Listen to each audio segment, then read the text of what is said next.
on a indiqué une adresse. Mais est-ce que cette adresse-là nous est opposable?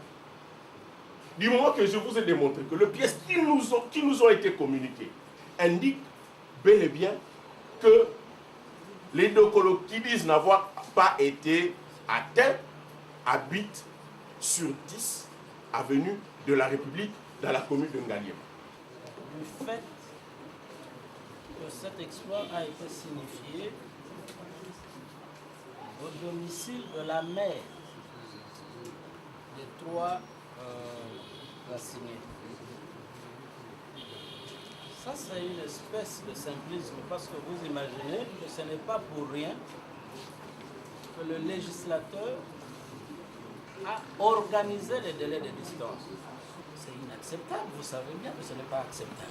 7 requérants au tribunal de commerce de la Gombe, 6 enfants Kousouamina associés à la société d'études et d'équipements techniques et la Sokidet SARL, représentée par sa gérante Yvonne Kousouamina, assignent Dokolo Syndicat et Dokolo Ndona, les 2 liquidateurs de la succession Dokolo Sanou, et leurs 3 autres frères en confirmation des droits d'associés et des droits des propriétés sur tous ces patrimoines de la Sokidette que la République démocratique du Congo avait indexés par erreur, selon leurs avocats, dans le patrimoine des entreprises Dokolo en 1986. Mais également des dommages à intérêts pour tout préjudice subi. Un conflit qui continue à déchirer les parties dans d'autres juridictions déjà. 2 heures de débat sur la saisine du tribunal. Les avocats des défendeurs sollicitent du tribunal de se déclarer non saisis à l'égard des Dokolo Syndicat et Dokolo Luzolo, car n'étant pas été régulièrement saisis. Les demandeurs, sur exception, la partie Dokolo, contestent la régularité de la signification de l'exploit introductif d'instance. Les défendeurs, sur exception, demandeurs de la présente cause, sollicitent du tribunal de rejeter ce moyen car les parties sont opposées dans d'autres instances et seraient atteints par la même adresse aujourd'hui contestée par leur conseil. Ce qui suscite un vif débat entre les parties. Nous avons un jugement obtenu par tous les Dokolo devant le tribunal de grande instance de Kinshasa Matete, récemment. Tous indiquent qu'ils habitent sur République numéro 10. Il vient d'être produit des pièces émanant des demandeurs sur exception, dans lesquelles ils affirment que 10 avenue de la République est leur résidence. Il y a aussi des pièces qu'ils ont produites dans lesquelles ils indiquent d'autres adresses. Une question qu'il faut se poser. Combien une personne peut avoir comme résidence? Combien de résidences une personne peut-elle avoir? Peut-elle avoir une seule ou plusieurs? Au regard des dispositions des articles 161 et suivants du Code de la famille, une personne peut avoir une ou plusieurs adresses, plusieurs résidences. Et dans le cas d'espèce, Syndicat Dokolo a au moins une résidence, Dokolo Ndona a au moins une résidence, Dokolo Kemi a au moins une résidence, Dokolo Luzolo a au moins une résidence, Dokolo Manzanza a au moins une résidence. Et s'agissant de la succession Dokolo, il n'y a pas de doute. Quand nous vous avons montré, nous avons produit la pièce essentielle qui est l'attestation de succession qui fixe l'adresse de la succession Dokolo. Donc votre tribunal est régulièrement atteint, plutôt régulièrement saisi à l'égard de la succession Dokolo. Vous voyez que je ne parle pas encore de l'assignation de la succession Dokolo.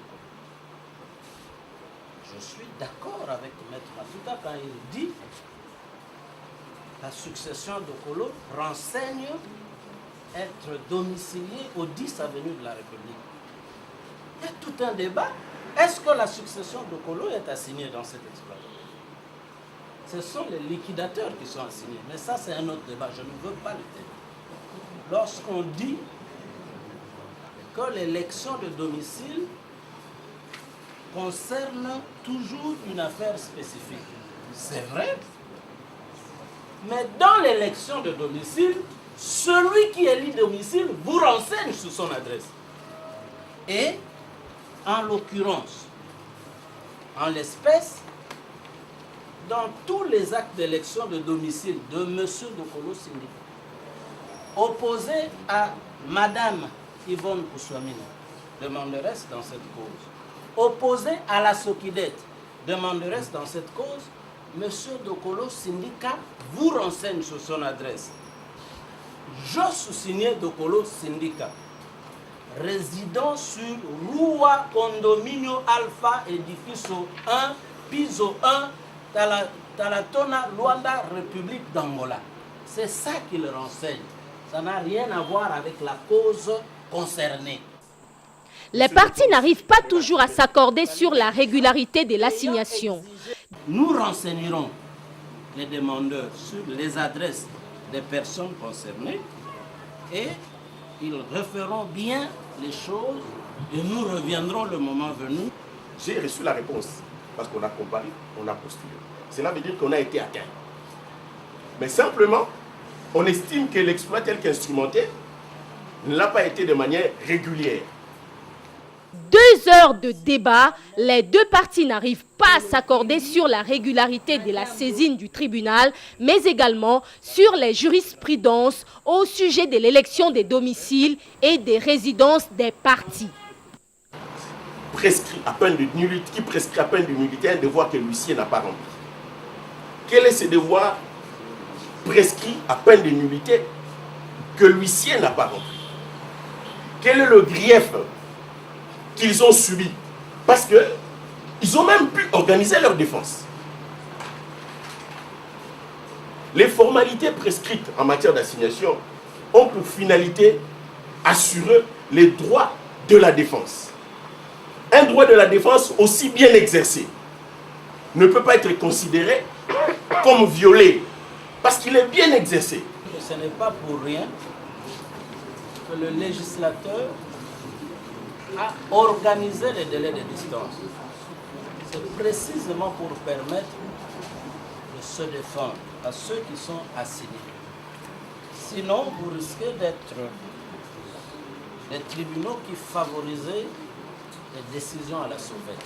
C'est-à-dire qu'il suffit que quelqu'un ne soit pas là, que vous identifiez chez son grand frère, que vous alliez lui déposer parce que vous estimez que le grand frère et le petit frère ont les mêmes intérêts, ils ont la même perception de l'urgence de la justice, et c'est vite fait, sans bruit, de manière totalement inodore et incolore. Je ne pense pas que ce soit le cas. Par rapport à nous, il n'y a pas de débat pour les juges. Pour ce débat, le ministère public, dans son avis, sollicite du tribunal de rejeter ce moyen et de se déclarer saisi. L'organe de la loi émet en outre des réserves sur l'authenticité des procurations d'élection des domiciles signées par les deux assignés absents dans l'audience. Que votre tribunal puisse se déclarer saisi par rapport aux autres Dokolos, par rapport à leur procuration sur l'élection des domiciles, qui ne sont même pas légalisés. On ne sait même pas se rendre compte si ce sont des documents qui ont été faits sur place ici. Après avoir entendu toutes les parties, le tribunal se range du côté de l'avis du ministère public et se déclare saisi à l'égard de toutes les parties. Bel et bien suivi l'avis du ministère public qui est clair. Vu l'exploit, bien qu'irrégulièrement atteint sur les adresses indiquées sur l'exploit, le tribunal se déclarera valablement saisi sur l'exploit régulier à l'égard de toutes les parties. Après cette procédure, le tribunal décide de renvoyer l'audience pour la poursuite de l'instruction et plaidoirie.